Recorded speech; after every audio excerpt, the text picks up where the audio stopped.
राधे राधे। भगवान विष्णु की कृपा आप सब पर बनी रहे। हिंदू पंचांग के अनुसार 25 जनवरी को पूर्णिमा का व्रत रखा जा रहा है। इस दिन व्रत करने से भगवान श्री हरि प्रसन्न होते हैं और भक्तों की सभी मनोकामनाएं पूर्ण होती हैं। अगर आप भी इस दिन व्रत कर रहे हैं या नहीं भी कर रहे हैं तो व्रत कथा को सुनना ना भूलें। इस दिन भगवान सत्यनारायण की कथा सुनी जाती है, जिसको सुनने से मोक्ष प्राप्त होता है। कथा सुनने से पहले अगर आपने वीडियो को लाइक नहीं किया है तो वीडियो को लाइक कर लीजिए और कमेंट बॉक्स में जय श्री कृष्णा जरूर लिखिए। तो चलिए शुरू करते हैं आज की व्रत कथा। काशीपुर नगर में एक गरीब ब्राह्मण रहता था। गरीब ब्राह्मण को भिक्षा मांगते देखकर भगवान विष्णु जी ने स्वयं ही एक बूढ़े ब्राह्मण के रूप में उस निर्धन ब्राह्मण के पास गए और कहने लगे, हे विप्रे, श्री सत्यनारायण भगवान मनोवांछित फल देने वाले हैं। तुम उनका व्रत पूजन करो, जिसे करने से मनुष्य के सभी प्रकार के दुखों से मुक्त हो जाता है। इस व्रत में उपवास का भी अपना महत्व है, किंतु उपवास से मात्र भोजन न लेना ही नहीं समझना चाहिए। उपवास के समय हृदय में यह धारणा होनी चाहिए कि आज श्री सत्यनारायण भगवान हमारे पास ही विराजमान हैं। अतः अंदर व बाहर शुचिता बनाए रखनी चाहिए और श्रद्धा विश्वास पूर्वक भगवान का पूजन कर उनकी मंगलमयी कथा का स्मरण करना चाहिए। श्री सत्यनारायण की कथा बताती है कि व्रत पूजन करने से मानव मात्र का समान अधिकार है, चाहे वह निर्धन, धनवान, राजा हो या व्यवसायी, ब्राह्मण हो या अन्य वर्ग, स्त्री हो या पुरुष। सही यही स्पष्ट करने के लिए इस कथा में निर्धन ब्राह्मण, गरीब लकड़हारा, राजा उल्कामुख, धनवान व्यवसायी, साधु वैश्य, उसकी पत्नी नीलावती, पुत्री कलावती, राजा तुंगध्वज और गोपगणों की कथा का समावेश किया जा रहा है।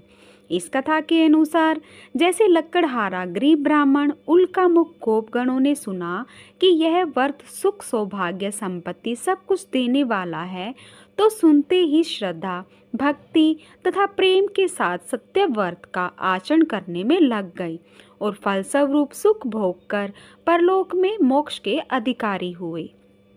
एक साधु वैश्य ने भी यही प्रसंग राजा उल्कामुख से सुना, किंतु उनका विश्वास अधूरा था और श्रद्धा में कमी होने के कारण उसने मन में प्रण लिया कि संतान प्राप्ति पर सत्यव्रत पूजन करूंगा। समय बीतने पर उसके घर एक सुंदर कन्या ने जन्म लिया। पत्नी ने व्रत की याद दिलाई तो उसने कहा कि कन्या के विवाह के समय करेंगे। समय आने पर कन्या का विवाह भी हो गया, किंतु उस वैश्य ने व्रत नहीं किया। सभी वह अपने दामाद को लेकर व्यापार के लिए चला गया। वहां उसे चोरी के आरोप में राजा चंद्रकेतु द्वारा दामाद सहित कारागार में डाल दिया गया। उसके अपने घर में भी चोरी हो गई। पत्नी लीलावती और पुत्री कलावती भिक्षावृत्ति के लिए विवश हो गई। एक दिन कलावती ने किसी के घर में श्री सत्यनारायण का पूजन होते देखा और घर आकर माँ को प्रसाद दिया। तब माँ ने अगले दिन श्रद्धा से व्रत पूजन कर भगवान से पति और दामाद के शीघ्र वापस आने का वरदान मांगा। श्री हरि प्रसन्न हो गए और स्वप्न में राजा को कह दिया कि वह दोनों बंदियों को छोड़ दे, किंतु वह निर्दोष है। राजा ने अगली सुबह उनका धन धान्य और प्रचुर द्रव्य देकर उन्हें विदा किया।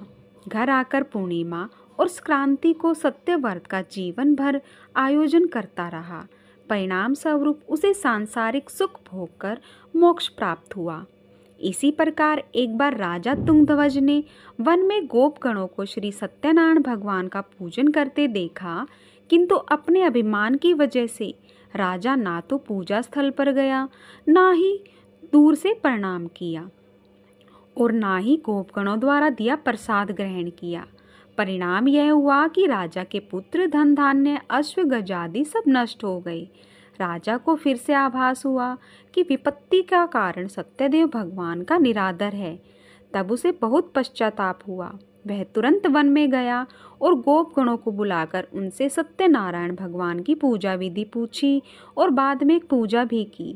फिर उसने उनसे ही प्रसाद ग्रहण किया तथा घर आ गया। उसने देखा कि विपत्ति टल गई और उसकी सारी संपत्ति और जन सुरक्षित हो गए।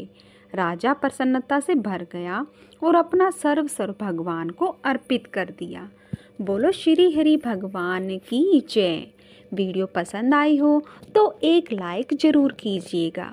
वीडियो सुनने और देखने के लिए धन्यवाद।